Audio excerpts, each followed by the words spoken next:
Bismillahirrahmanirrahim. Assalamualaikum warahmatullahi wabarakatuh. Lanjut terkait dengan perkawinan beda agama. Kemarin kita sudah membahas tentang polemik di sekitar hukum perkawinan beda agama berdasarkan UU 74. Nah, sekarang saya akan membahas tentang praktek perkawinan beda agama di masyarakat berdasarkan riset-riset yang saya lakukan. Kemarin berdasarkan pasal 2 ayat 1 Undang-Undang Perkawinan, bahwasanya perkawinan adalah sah apabila dilakukan menurut masing-masing agama dan kepercayaannya itu. Nah, ini prakteknya di masyarakat. Kemudian ketika orang Islam dengan orang Islam yang nikah di KUA, ayat pasal 2 ayat 2-nya kan terkait dengan pencatatan berdasarkan undang-undang. Kemudian yang non muslim di catatan sipil. Nah, begini teman-teman sekalian. Jadi ada praktek di masyarakat ketika misalnya orang Islam dengan non muslim mau menikah di KUA. Itu saya teliti di KUA, saya melakukan penelitian di Gunung Kidul di beberapa KUA. Saya cari yang ada ikrar syahadat. Nah, ini. Jadi ini nampak ketika orang non muslim mau menikah dengan cara Islam, mesti di situ ada ikrar syahadat. Ini karena apa? Harus masuk Islam dulu. Kemudian KTP-nya dirubah dengan identitas agama Islam gitu. Sehingga nanti pas nikah dia udah seagama. Islam. Kalau enggak ya KUA enggak mau. Sehingga apa? Masuk Islam dulu dengan ikrar syahadat, dan ikrar syahadat ini terlampir dalam bendel registrasi pencatatan perkawinannya di KUA itu. Nah, ini ya, tapi wallahu alam, apakah nanti setelah nikah sah dia kembali ke agamanya atau menjadi muslim sejati ya, taat gitu. Nah, ini makanya kemudian banyak, kalau boleh saya katakan, dengan masuk agama semu, identitasnya diganti, tapi wallahu alam apakah dia menjalankan agama barunya itu apa masih pada keyakinan lama. Nah, ini. Nah, kemudian yang agama lain juga begitu. Saya riset di Gunung Kidul tentang Buddhis ya, ada masyarakat Buddhis di Gunung Kidul ya. Jadi di Dukuh Wiloso itu satu dukuh ada 4 wihara. Nah, ini banyak Buddhis di sana. Ini ada yang menarik juga, bagaimana perkawinan antara orang Buddha dengan orang Islam. Jadi ada Pak RW gitu ya, Muslim, tapi istrinya ini anak dari tokoh gereja tokoh pengasuh wihara Buddhis di sana. Nah, ini saya riset, saya tanya, dulu nikahnya gimana Pak Bu? Ya ini dulu Bapak yang merubah KTP dengan agama Buddha. Tapi sampai sekarang ya Bapak tetap sholat Jumat, Ramadan tetap puasa. Kemudian saya tanya, terus gimana nanti anaknya? Ya kalau anak ya ikut Bapak nanti. Jadi ya nanti anak agamanya agama Bapak. Nah, ini nih menarik di masyarakat seperti ini. Jadi untuk mendapatkan legalitas perkawinan yang sah menurut agama masing-masing tadi, ada yang merubah KTP, identitas KTP dirubah dengan agama sesuai dengan agama pasangan, jadi biar sama. Nah, tapi dalam kesehariannya dia tetap menjalankan agama lama yang dia yakini. Ini. Nah, kemudian fakta menarik lagi di Gunung Kidul itu di gereja Katolik. Di Gunung Kidul ada satu gereja besar, Santo Petrus Canisius. Saya ke sana ketemu romonya.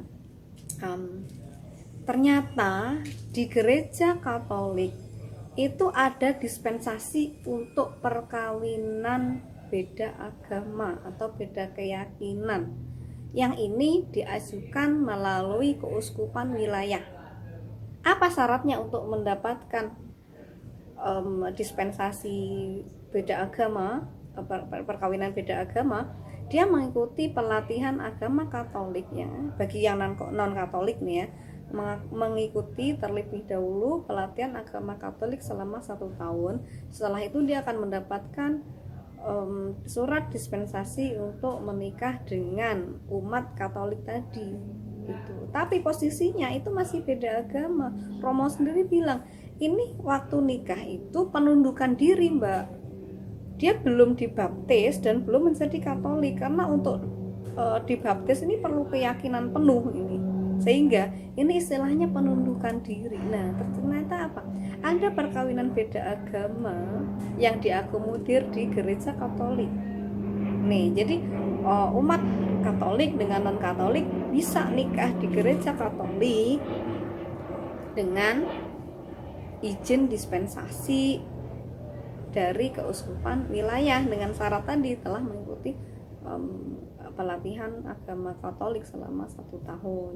Nah ini sehingga sebenarnya kalau dikatakan non muslim pencatatan di kantor catatan sipil, nah, catatan sipil ini ternyata dalam prakteknya yang saya riset itu diwakili oleh pengurus agama-agama, tokoh agama-agama tadi. Jadi misalnya tempat pencatatan Katolik di gereja Katolik 1 di Wonosari itu misalnya Segunung Kidul, ya form-form perkawinan ada di situ, pelayanannya ada di situ. Nah nanti tinggal petugas dari situ, Romo sebagai petugas dari kantor catatan sipil sebagai tokoh gereja tadi, dia melaporkan ke catatan sipil. Jadi mereka nggak langsung ke catatan sipil gitu.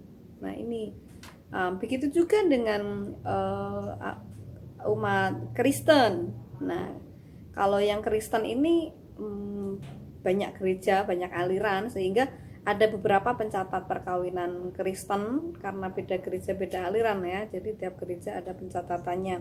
Nah kemudian begitu juga yang Hindu, Buddha juga begitu, ada pencatat atau petugas pencatat perkawinan Buddha, perkawinan Hindu. Nah, yang ini akan membawa form-form untuk pelayanan masyarakat. Nah, kemudian akan menyetorkan dan melaporkan ke kantor catatan sipil. Nah, ini makanya prakteknya kemudian di lapangan ternyata tokoh-tokoh agama ini yang memainkan peran gitu. Nah, kemudian yang menarik lagi perkawinan equimene. Perkawinan equimene ini perkawinan antara orang yang beragama Katolik dengan orang yang beragama Kristen. Ini dilakukan dalam satu gereja, ya gereja apa yang dipilih, misalnya gereja Kristen atau gereja Katolik, dengan dihadiri 2 tokoh agama ini, Kristen dan Katolik, hadir semua dengan satu prosesi kebaktian. Nah, ini jadi istilahnya perkawinan equimene nih antara orang Kristen dan orang Katolik. Nah ini jadi sebenarnya di masyarakat ada perkawinan beda agama itu, baik tadi ya dengan penundukan diri. Jadi secara administratif identitas KTP dirubah mengikuti agama pasangan biar sama, tapi juga ada gereja yang mengakomodir perkawinan beda agama ini. Tapi pada waktu melakukan perkawinan tadi istilahnya apa? Melakukan penundukan diri ke agama pasangan. Jadi menurut hukum agama pasangannya itu. Nah ini praktek-praktek di masyarakat. Jadi ada yang masuk agama semu dulu, maksudnya merubah KTP dengan agama pasangan, tapi sebenarnya dia ini belum masuk penuh sebagai penganut agama pasangannya tadi, tapi dia tetap pada keyakinan lama. Nah banyak terjadi begini. Ada yang melakukan perkawinan dengan prosesi 2 kali karena 2 agama ya, misalnya dengan agamanya pria kemudian dengan prosesi agama wanita, tapi pencatatannya nanti satu, dia apa yang dia pilih gitu. Nah ini. Nah dan juga bagi orang-orang kaya nih ya, kalangan artis-artis itu, ketika di Indonesia rumit untuk melakukan pencatatan perkawinan beda agama, mereka lari ke luar negeri.